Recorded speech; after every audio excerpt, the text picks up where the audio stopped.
Clara's phone was burning hot with countless unanswered calls. For 3 days, Adrian hadn't been in touch. He'd gone on a business trip to Siberia and was supposed to be back 2 days ago. Each silent minute on the other end of the line tightened an icy band around Clara's heart. "Mom, why are you so sad?" A small voice, 5-year-old Leo, startled her. "Me? Not sad, sweetheart. Why aren't you sleeping?" Clara tried to force a smile, but her lips wouldn't obey. The boy sighed, turned around, and shuffled back towards his room. Leo didn't know anything was wrong with his dad.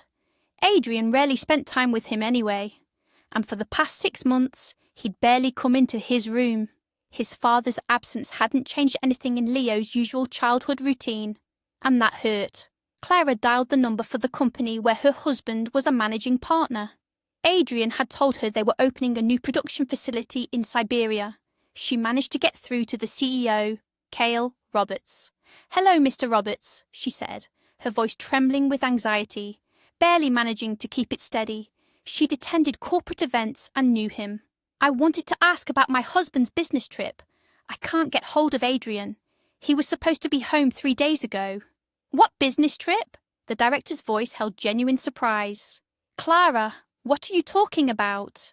The phone nearly slipped from her hand. "You're not opening a plant in Irkutsk." "No, we don't have any plants in Irkutsk, and we're not planning any. And Adrian informed us he was taking 2 weeks of unpaid leave." "Clara, I honestly don't understand what you're talking about." "Unpaid leave," Clara whispered, ending the call. She slowly sank onto the sofa, covering her face with her hands. Adrian's lie this time had crossed every line. Before, he'd at least bothered with excuses. Now he'd just disappeared, turning off his phone. It was utterly beneath him. Of course, she should have left earlier, at the first hints of infidelity, but she'd stayed for Leo's sake. Adrian could provide their child with a comfortable life. If she left, Clara would have to manage everything herself. She didn't know how she'd cope, or how it would affect Leo. But there was another reason. She still loved him, despite his awful behaviour. But now, she had to break free. Enough humiliation. Just then, the phone rang. It was Mr. Roberts calling back. "Clara, it's me again. Look, I just got a call." The director spoke quickly and haltingly. "Yes, Adrian is indeed in Siberia, but not for the plant. I think maybe it's better we talk in person, not over the phone. Could I come over now?" Clara agreed. She quickly tidied up as best she could and waited. Adrian's company office wasn't far. Soon enough, the doorbell rang. Cale came in. They sat on the sofa. A long, agonizing silence followed. The director seemed unable to find the words. "Clara," he began, sighing heavily. "Well, Adrian. He went to Irkutsk, to Lake Baikal, to go snowmobiling on the ice. They often go there, Adrian and his friends." Clara listened with surprise, hearing new details about her husband's life. "Yes, but that's not what matters right now. Just after your call, a colleague came in and gave me some information from Irkutsk. There's been a bit of a thaw there. Snowmobiling is absolutely forbidden in these conditions, of course. But, just tell me!" Clara couldn't stand it any longer. Everything inside her froze. "But Adrian decided to go onto the ice anyway, and he fell through. How could this happen?" The woman went pale, feeling the ground give way beneath her. "Clara, what's wrong? Should I call an ambulance?" Cale asked, frightened. "No need. Is he dead?" "The thing is, it didn't happen on the main lake, but on a small river nearby. There was a strong undercurrent there. Adrian's body hasn't been found yet, but the rescuers say there's no chance of finding him alive. None." Clara felt like she'd been struck by lightning. Just 15 minutes ago, she'd been cursing Adrian, deciding to leave him, and now she learned he was dead. She stared into the void. Scenes from their life together played before her eyes like a silent film. Kyle brought her a glass of water. "I promise," he reassured her. "The company will help you with the inheritance and all the legal matters. But how is that possible if they haven't found him?" "What if he's still alive?" Clara asked desperately, clutching at a straw. It happens. Someone can be declared dead even without the body being found. I understand you don't want to accept the loss, but I've been assured there was no chance of rescue. I'm sorry. Clara wasn't listening anymore. Tears streamed down her face. She didn't know how she would live now. Pulling herself together with difficulty, she saw the director out and sat down in the kitchen. "Mum, why are you crying?" Leo had come in unnoticed. "What?" "I'm not crying. My eyes are just watering. Why are you still awake?" "I heard you talking to some man. Was that the man from Dad's work?" "Where is Dad?" Clara fell silent. What could she say? Tell her 5-year-old about his father's death? Explain he'd gone to heaven? She decided to buy some time. "Dad is on a trip again like usual. Only this time, he'll be staying longer. What's he doing there?" Leo was at that age where questions poured out non-stop, and answering them now was especially difficult. "He's discovering new worlds, exploring mountains, lakes and seas. Basically, working and travelling. I want to discover new worlds too. You will when you grow up. You'll discover anything you want. But right now, you need to sleep. Do you know you grow the most when you're sleeping? So the earlier you go to bed, the faster you'll grow. Come on, off to bed." The boy walked towards the door, but suddenly stopped, turned back and asked a question he'd never asked during any of Adrian's business trips. "When will Dad be back?" I don't know." Clara struggled to hold back her sobs. "Not for a very long time. He has a difficult and long journey. He's solving some hard problems.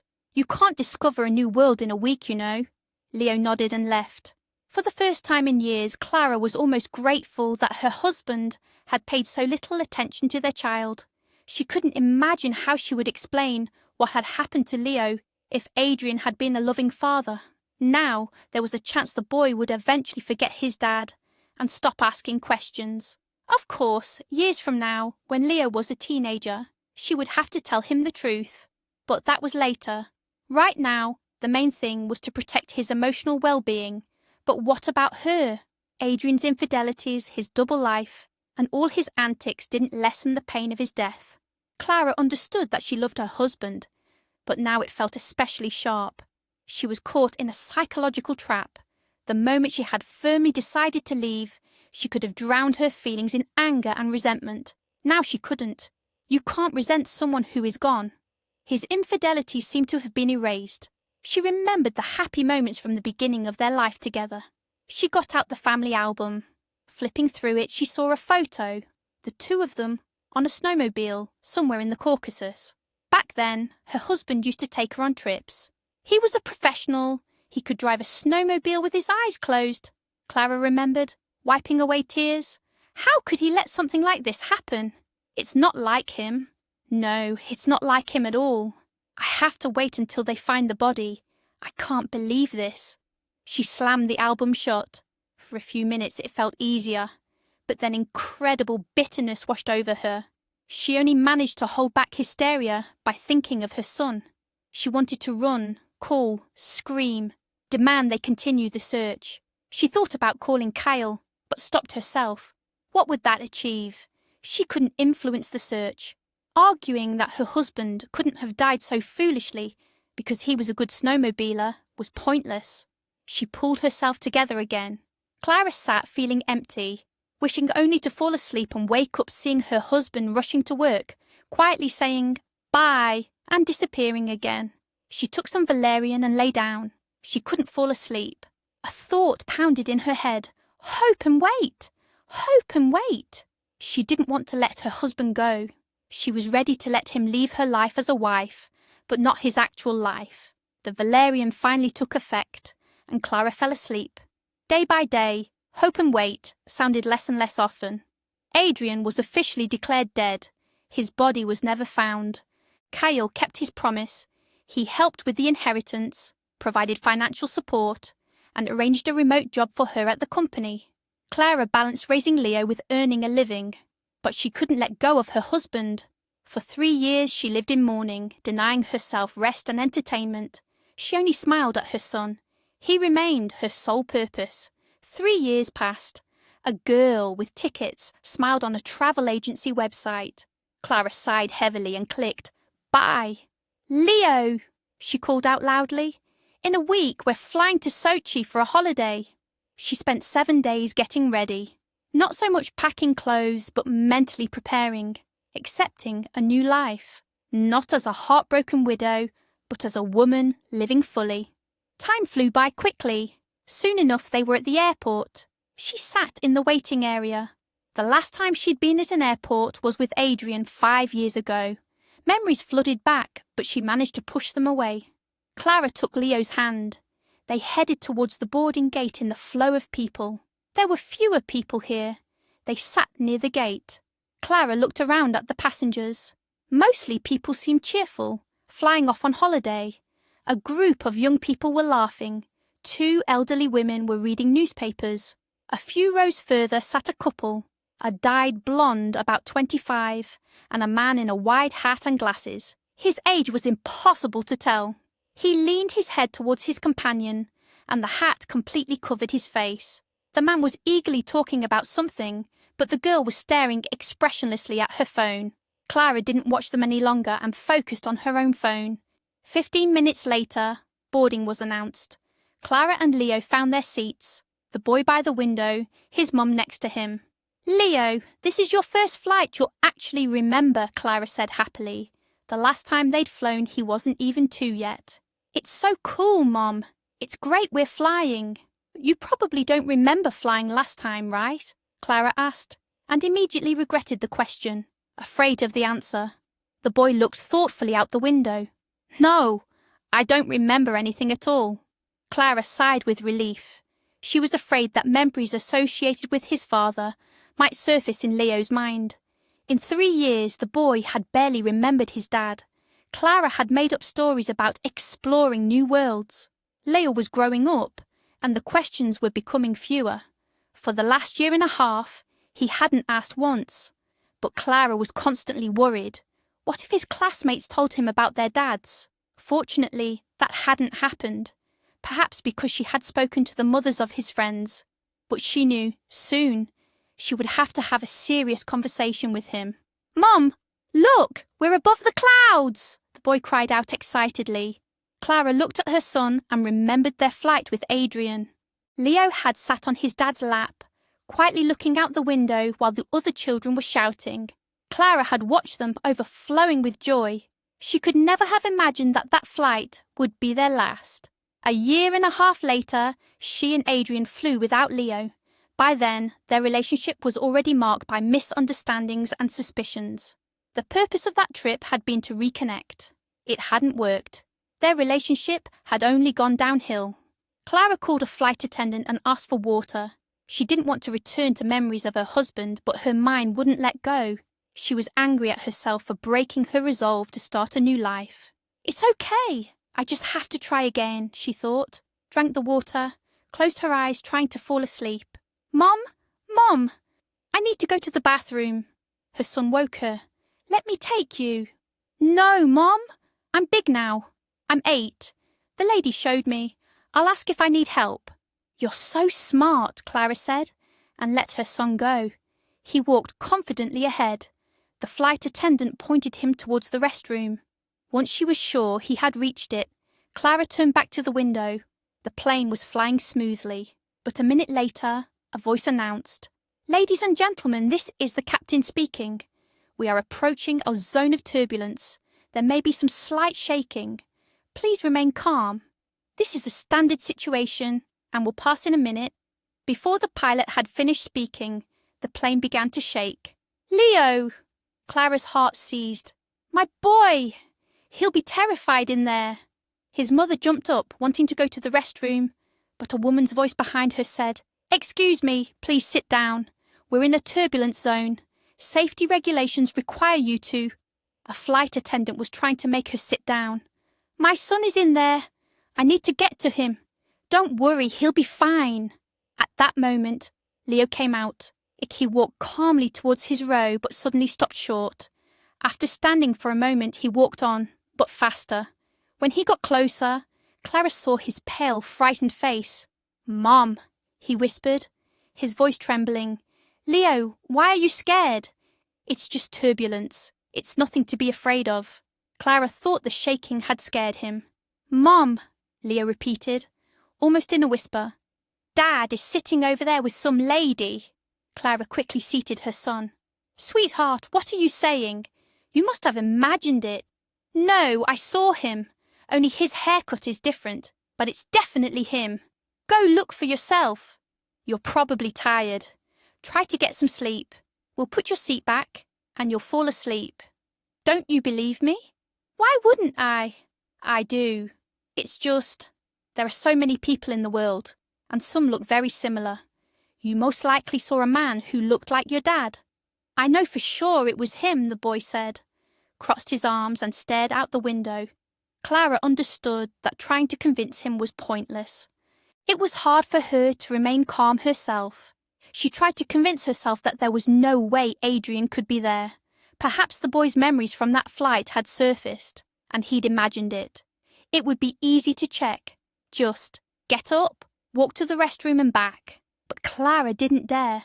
What if someone very similar was sitting there? It would completely throw her off balance. For the rest of the flight, Clara didn't get up and was afraid to turn her head. An hour and a half later, the plane began its descent. 20 minutes after that, it landed safely. Passengers jumped up, grabbing their bags. Clara didn't rush, waiting for the crowd to thin out. She sat, watching the people standing up. At that moment, a man in one of the front rows stood up. Clara knew instantly that it was that man. He was incredibly similar to Adrian. Only his face was a little fuller, his hair shorter. He stretched, and his hat slipped. Clara saw a mole near his chin. "This can't be," the thought raced through her mind. "No, this is a dream. A ridiculous accident, a coincidence. I don't want to believe it. This is madness." Clara was trembling, but hid her emotions for her son. The man put his hat back on, took the blonde girl's hand, and also stood in the aisle. The hat again covered his face. People were leaving. A couple of minutes later, Clara told Leo to get ready.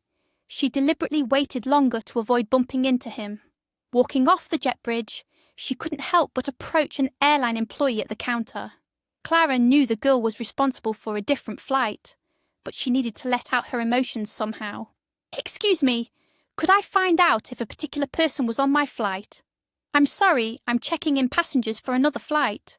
"But theoretically, you could open the database. It's the same airline."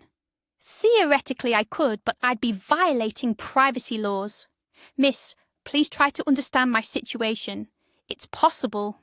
Clara leaned towards the employee's ear and whispered, so Leo wouldn't hear. "My husband, who disappeared several years ago, was on that flight." The girl looked at Clara, then at Leo. Apparently, the child's innocent gaze broke through her adherence to rules. She typed something on the screen. "Name and patronymic, please." "Crass." "Belov, Aryan Lvovich," Clara said, saying the first name that came to mind, remembering something she'd overheard in a bar. "There was no such person on your flight," the girl replied. "That's it. I'm very sorry. But please step away and don't tell anyone I did this." "Yes, of course," Clara replied, flustered. "I'm sorry." She took Leo's hand and shuffled towards the baggage claim area. Clara watched the black conveyor belt. Out of the corner of her eye, she noticed the man in the hat. He had already collected his luggage and was heading towards the exit with his companion. It's a good thing it's not him, Clara thought. Otherwise, I don't know what I would have done. Such coincidences happen. But the mole! She needed to forget everything and focus on her holiday. After collecting her suitcase, they headed to the hotel. Clara liked the room. "I have to go out for a bit. I'll be back soon," she told her son. "Stay off the balcony." She rushed into the corridor, called the elevator, but it took a frustratingly long time. Then Clara ran to the stairs, went down one floor, and found that room directly below theirs. Forgetting all sense of propriety, she pressed her ear to the door. The couple was still arguing. "Aren't you afraid I'll just leave you right now?" "Where would you go, Chloe?" "Anywhere. What, are there not enough rich men in Sochi? I'm sure I can find ones richer than you. You'll regret your words later." Anyway, I don't care. Go wherever you want. I couldn't care less about you or your men. You pathetic old pauper. You'll be the first one crawling back to me, apologising, begging on your knees to come back. You can think whatever you want. Nobody's crawling after you. Princess indeed. Oh, aren't they? Then goodbye, the girl said loudly and strode towards the door. Clara barely managed to press herself against the wall. The girl burst out and ran towards the elevator, not noticing Clara. How awful! What am I doing? Standing here hiding from a couple I was eavesdropping on. How embarrassing, Clara mentally chided herself. But her heart knew the eavesdropping was justified. Such coincidences didn't happen. First the plane, then the mole, and now the voice. Either Clara had gone mad, or her dead husband was behind the wall. But Leo had recognised him too. And you can't fool children. Clara decided to step away to the window at the end of the corridor to catch her breath. But she couldn't rest for long. The door to the room opened and the man came out. Clara barely managed to turn away towards the window. In the reflection, she saw the man close the door with a card and walk towards the elevator. When he reached the cabin, Clara decided to follow him. She ran to the stairs and quickly went down, hoping to catch up to the elevator. She succeeded. They reached the ground floor at roughly the same time. Clara watched him go. If you took away a couple of extra pounds and some grey hair, he was the spitting image of Adrian. He was wearing a t-shirt and shorts. Identifying her dead husband by his appearance was not difficult. She walked behind him at a distance, not understanding the purpose of this pursuit, but something compelled her to keep going. The man walked to the bar, got a cocktail, and sat at the counter. The game of being a detective captivated Clara. She pulled up the collar of her top, ruffled her hair, and put on sunglasses. She walked up to the counter and, lowering her voice, ordered a mojito. She drank it for about 5 minutes while the man had several shots of tequila. 10 minutes later, the alcohol started to take effect. "Miss, tell me—" Clara startled. Adrian was speaking to her. There was no one else at the counter. "Why are you women so—" He paused, searching for the word. "So what?" Clara asked in a low voice. "Complicated." Adrian chose the least offensive word. "Maybe that's just how it seems to you. It's much simpler." "Ah, female solidarity. You know absolutely nothing about my situation, yet you say it's just how I see it." "Well, I might have guessed," Clara replied, staring intently at her empty glass. She was afraid to turn her face towards him. "And what did you guess?" "Obviously, you had a fight with your girlfriend. Perhaps she stormed off, was rude, and now you're looking for support, someone to tell you you're right, and she's just a childish fool." Clara shamelessly used the results of her eavesdropping. "Yes, you are very insightful. I'm even surprised. Female intuition really does exist. But I'm afraid I have to disappoint you. Why? I'm not someone who will tell you how great you are and how awful women are. Maybe in your case, the girl is a fool, but you're not much smarter yourself. However, you are quite bold. Sorry, I didn't mean to offend you." Clara hadn't even noticed how rude she'd become. "No, you have to explain what you mean." Clara sighed. She would have to say what she thought of men like him. "Well, no one forces you men to choose young and foolish women. You yourselves leave smart and mature ones. You cheat, and then complain that women only want your money. You read me like an open book. But you know, there are also hormones that make us choose young women. Sounds like a ridiculous excuse. The ability to fight and control animal instincts is what made humans out of apes. You are human, aren't you?" "I guess so." "Well, then why tell these fairy tales about hormones? Anyway, maybe I'm saying too much." "No, I asked you myself." Adrian ordered another shot and downed it. "Ugh, I've really had a lot. Sorry, one more question." "Go ahead. If you're so smart and know everything about everything, tell me, what should I do now?" "I have no idea. Learn to control your hormones. Anyway, I think your young companion will be back tomorrow or the day after. What you do next is your choice. I'm not a psychologist." "Maybe just get rid of her," Clara answered, not understanding the purpose of the conversation. Some force was drawing her to Adrian. preventing her from simply leaving. "Listen, have we met somewhere before?" the man asked precisely the moment Clara thought about revealing herself. "I don't think so. I'm here for the first time." "Your voice has a very familiar tone." "Maybe you're mixing me up with someone." Clara snapped back to reality, deciding to leave quickly. "Okay, good luck with your personal life. I need to go." "Will we see each other again?" "Maybe," Clara replied. She left the bar and called the elevator. She knew she'd only been saved by Adrian being drunk. Now she had no doubt. It was him. Not a brother, not a double. The intonations, the gaze, the voice, the mannerisms, and how he looked when he'd had a drink. And his behaviour with other women hadn't changed either. Now she had to decide what to do. Reveal herself? But why? And what will be left, as Adrian would ask? Just for the sake of looking him in the eyes. She'd seen everything in them over the years, but just out of curiosity. Why did he do it? To start another family. But then he could have just left her, not made her suffer and cry for 3 years. What a scoundrel, Clara thought as she entered the room. She hadn't noticed how her reaction had changed. On the plane, she'd trembled, barely holding back hysteria. Now, calmness and confidence. She didn't want to announce her presence at any cost. Only curiosity gnawed at her. Did anyone else from his old life know he was alive? What was his name now? Clara had 2 options. The first, be glad the man was alive and live her own life peacefully, be happy, and enjoy her holiday. In a couple of years tell her son that his dad simply left their family. It was unknown what would be worse for a child's psyche, grieving for the deceased or resentment for betrayal. The second option seemed preferable. After all, she would eventually find another man. The second option, meet Adrian, openly. A difficult conversation, explanations, excuses, facing yet another mistress. But the main danger was her feelings. They could pull her back to him again. But Clara rejected this option. It was one thing to mourn a dead person. The bitchy girl got lost in the crowd. Clara was glad. Most likely she was going to Adrian, who had presumably already secured the lounges.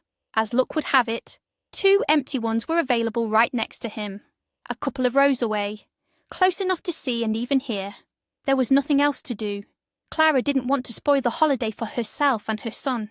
She walked carefully towards the loungers. With her disguise, she had nothing to fear. She slowly settled in, put sunscreen on Leo, and lay down. She didn't have to wait long for the interesting part. Chloe started yelling at Adrian. "Couldn't you find seats closer to the sea?" she fumed. "These were the closest ones. To get closer, you need to wake up earlier, not sleep in until 11. Oh, look who's talking. Who was boozing until 2 in the morning yesterday? Wasn't that you? I couldn't sleep. I was waiting for you. That's why I couldn't get up earlier. Let me remind you, my dear, that you left me yesterday. How was I supposed to know you were back in the room 2 hours later? This will be a lesson for you, so you'll be afraid of losing me." Adrian didn't answer, but Chloe didn't stop. "I'm doing him a favour by forgetting all the offences, forgetting your lies, your insults. When did I insult you? And this holiday isn't an insult. This pathetic hotel. Do you know how long I waited for that stupid elevator today? I had to ride with some abandoned mother." After these words, Clara decided to stop listening. She took off her hat and lowered her head, but the voices still carried. "When will you stop being so angry?" Adrian asked softly. "When you stop being like this? Oh, what do you even look like? Look at yourself." Clara cautiously raised her head and looked at Adrian. She was curious herself.